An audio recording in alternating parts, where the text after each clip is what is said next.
Hi folks, I'm back with another pipe smoking video. I wanted to share with you what got me started in pipe smoking. When I was a little boy, I used to go over to my grandparents' house frequently. I was their only grandson, so they loved to have me over. And I remember that my grandfather was a pipe smoker. I don't remember specifically what he smoked or how many pipes he had or anything like that. I just remember that he was a pipe smoker.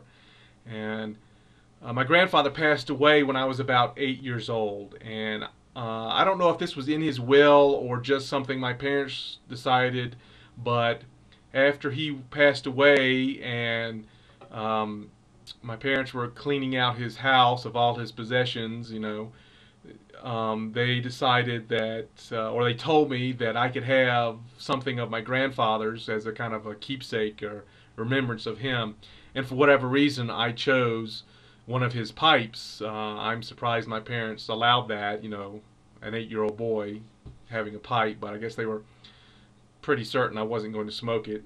And they were right for about 30 years. They were right. About 2 years ago, I was going through my sock drawer and I found my grandfather's pipe. I had been carrying it around with me all my life as I grew up, went to college, moved out of the house for my parents, got married, moved across country.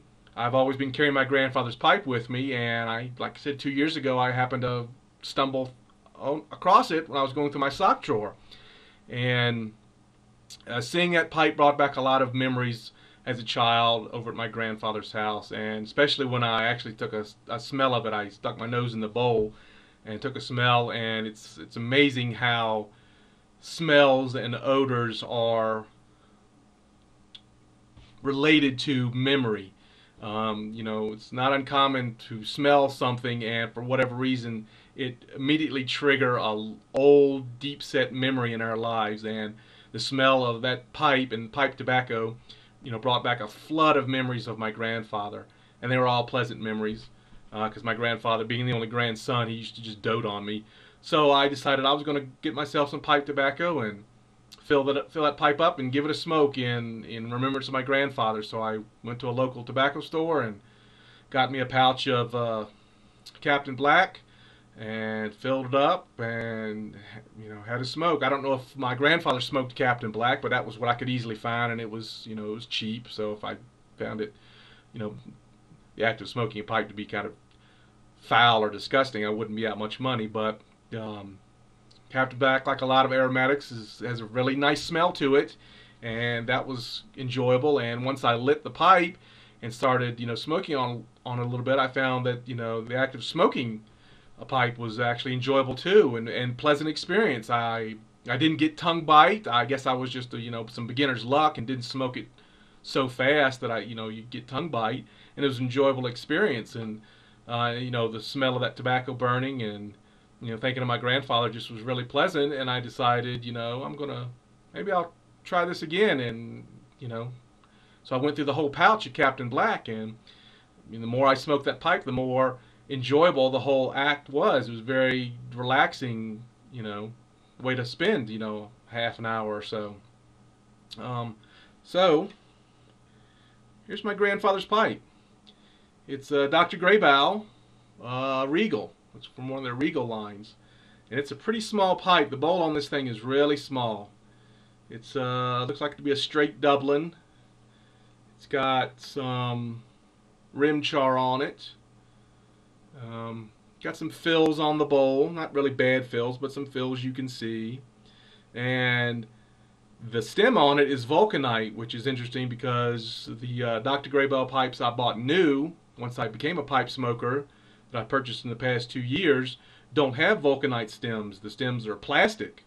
So at some point, Grayboe went over to plastic stems from vulcanite, probably in the cost-cutting measure. But there's a little bit of oxidation on the stem. It's got a little bit of that, I don't know, olive green oxidation to it. It's not too bad. Of course, there's the end of the stem is just riddled with some tooth marks, but it didn't smoke too bad, and it wasn't too dirty either.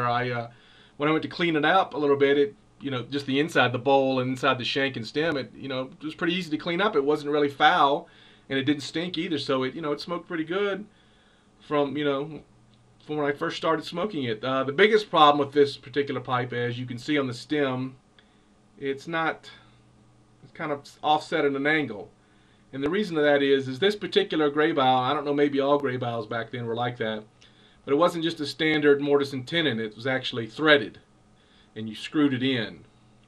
And I guess over the years, it got over tightened so much that it doesn't line up very straight. It's off at an angle. So if you try to clench it,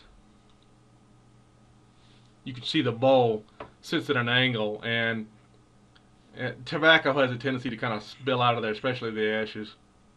So I'm sure it could be refurbished a little bit better, but I don't really smoke it much anymore. I've got plenty of other newer pipes, and I just kind of keep this around, like I said, as a memento of my grandfather and my time I used to spend with him as a child.